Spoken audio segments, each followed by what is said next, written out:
नमस्कार दोस्तों, देखिए हम लोग जब एगोटा का वेबसाइट देखे हैं तो उसमें एक अपडेट आया है कि बीएमएस का जो डेलीगेशन है मिनिस्ट्री ऑफ कम्युनिकेशन के साथ 17/7/2025 को मिले हैं और एक मीटिंग हुआ है।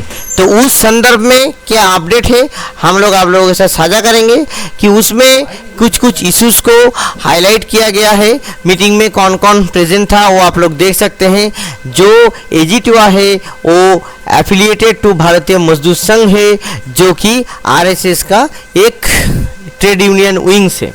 तो आप लोग देख सकते हैं कि क्या क्या इशू लेके डिस्कस हुआ बीएसएनएल और एमटीएनएल का एम्प्लॉइज़ का संदर्भ में, और इसमें कौन था, इसमें था बीटीयू था और एजिटवा था और मिनिस्ट्री ऑफ कम्युनिकेशंस थे। तो इसमें क्या हुआ है कि जो 4G रोल आउट बीएसएनएल के द्वारा किया जा रहा है और उसमें जो प्रॉब्लम आ रहा है वो मिनिस्टर साहब को बोला गया है और मिनिस्टर साहब इस चीज़ को देखेंगे। ठीक है। दूसरा क्या है, दूसरा है कि जो एगोटा का जो यूनियन रिलेटेड जो प्रॉब्लम था वो एक उसका एक बात बोला गया है कि उसको डी रिकॉग्नाइज करने का एक साजिश चल रहा था। तो वो सब बात छोड़िए, वो सब यूनियन का बात है, वो सब बोलने वाला होता है। अब देखिए इम्प्लीमेंटेशन ऑफ थर्ड पीआरसी लेके बोला गया है कि अफोर्डेबिलिटी जो कॉज है उसको हटाने के लिए। तो मिनिस्टर क्या बोले हैं कि ये चीज़ ट्राइपेट्रिएट मीटिंग पे डिस्कस किया जाएगा। ट्राइपेट्रिएट मीटिंग किसके साथ होगा? वो होगा बीएसएनएल मैनेजमेंट के साथ, आपका जो डीओटी रहेगा और ये जो बीएमएस वाले हैं ये लोग रहेंगे। ठीक है, तीनों में मिलके बात होगा। इसके साथ साथ जो 30% सुपर एन्युएशन बेनिफिट है जो सेकेंड पीआरसी का एक रिकमेंडेशन था, और वो डायरेक्ट जो डेट रिलीफ फंड एक है वो एक बात था। तो ये सब भी ट्राइपेट्रिएट मीटिंग में डिस्कस करने के बाद बोले हैं। और जो सीनियरिटी काम जो प्रमोशन है उसमें एक बात है, तो उसमें नॉन एग्जीक्यूटिव से एग्जीक्यूटिव कैडर में डायरेक्ट प्रमोशन का बात भी यहाँ पे बोला गया है। और जो जेई का पे स्केल है थर्ड पीआरसी वेज नेगोशिएशन उसका मांग भी हुआ है, और जो स्पोर्ट्स फैसिलिटी विड्रॉल हुआ है उसका भी बात मिनिस्टर साहब को बोला गया है।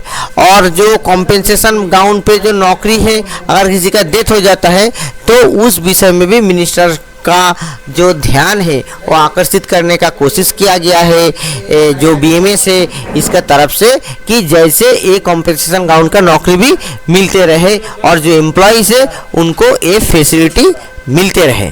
देखिए दोस्तों, इसके साथ साथ और क्या डेवलपमेंट हुआ है, और हुआ है कि ये जो पीजीएम पर्सनल जो है उनके साथ भी एगोटा का एक मीटिंग वगैरह हुआ है। और जिसमें क्या हुआ है, जिसमें हुआ है कि एग्जीक्यूटिव का जो प्रपोजल है वो लेके बोला गया है, एजीएम डीजीएम कैडर का जो लिटिगेशन है वो एंड करने के लिए बोला गया है। और जो 10 साल का पर्सनल अपग्रेडेशन क्राइटेरिया है एचडी टू एजीएम, ठीक है, और जो जियो एचडी का जो HD JTO HD to JTO का जो 6 साल है, तो ये सब का बात बोला गया है। और जो प्रमोशन प्रोस्पेक्ट है उसको भी बेटर करने का मांग किया गया है। तो देखिए दोस्तों, मोटा मोटी यही सब बात हुआ है।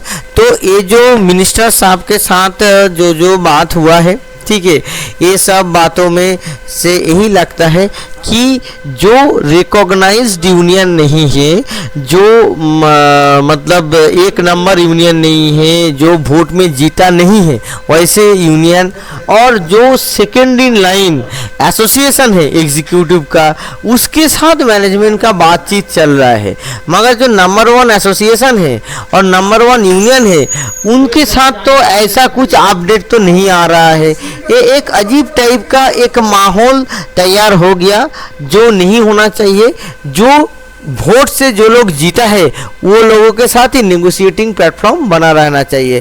खैर, अगर किसी के साथ भी हो रहा है वो तो डिपार्टमेंट के ही है, यूनियन एसोसिएशन वगैरह, उसको वेलकम करते हैं और जल्द से जल्द इस विषय में फैसला है इसका उम्मीद करते हैं। नमस्कार।